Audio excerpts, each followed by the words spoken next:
On a daily basis, all of us do take screenshots. We use something called as the snipping tool. So let's take a look at the snipping tool. What are the features that we can actually reap out of it? Here I have the new button. I'm trying to take a screenshot now from the page. So I can drag the entire page wherever I want and how much is required. All of us do this. We know the features of this. But normally, if we want to share this with someone or if we want to highlight something in it, we don't utilize the features given within the app. We normally paste this on Paint or we go to Edit in Paint. Instead of that, let's say I want to highlight something. I will simply go to Shapes over here. I will select the shape I want, square, circle, or whether I want to point an arrow. So let's take a shape. This is my shape selected. I can highlight something directly. I don't need to go to Paint to highlight it. Now this becomes a highlight. If I change the outline, if I want to show a error, I can highlight with red. If I want to show something is done, I can highlight with green. I can change the opacity, size, and no colors. If I go no outline, it just becomes blank. Now another option, if I want to hide something, same option goes shape, take the shape, drag it, change the outline. Instead of the fill, you select a white color because it's a white background. Okay, let me go ahead and select the white background, drag the shape,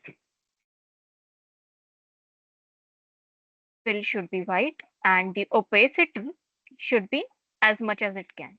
If you can see within the image itself, let me close this.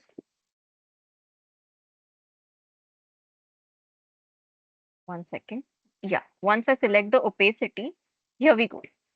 Now, if you take a look at the image, the complete description which I wanted to hide, it has disappeared. So when we are sharing details, if I want to hide somebody's username or if I want to hide somebody's phone number or their domain ID, then we can easily do it within the snipping tool itself. Another feature I want to show of the snipping tool, which I have covered before, but I'll still redo it. We normally use this for taking a photo, but we can also record a video. So I select the video feature right here, go to new, record the video. Now it will start recording. I have a start button. I have to just start and it will show me when it starts recording. 3, 2, 1. Now the recording has begun. Over here on top, I have the recording number. Then once I scroll everything that I do over here, if I move to a different point, it will keep recording. If I want to add my voice, I just have to unmute from here. There are other features to mute the system audio. So if there's some song playing or if there's some other video or other audio ongoing in the background, I can mute the system audio. So it will not capture the sounds of the computer. It will not capture my notification sounds and so on. Once I'm done, I will stop recording and it gets saved. So if I can check, I will play this. I will see what was done, how the cursor is moving, where the person is going, what they're sharing. All these details are there. The option over here has changed from edit in paint to edit in clipchamp. So now this video can be edited using clipchamp, which is a free tool offered by Microsoft. Moreover, where does it get saved? I have a save button to save it. I have a copy button. Along with that, if I go to settings, you can take a look. My screenshots are normally saved to this particular location. So we can go into the settings and change our location according to our convenience. If I want to change this from my local to my OneDrive, I will go to OneDrive. I will select the folder where I want all of my snipping tool data to be shared or stored. I can do that.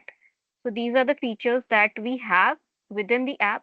You can explore the features and start utilizing it within the same app. We use it on a daily basis. Why not reap the benefits? So that's it from my side.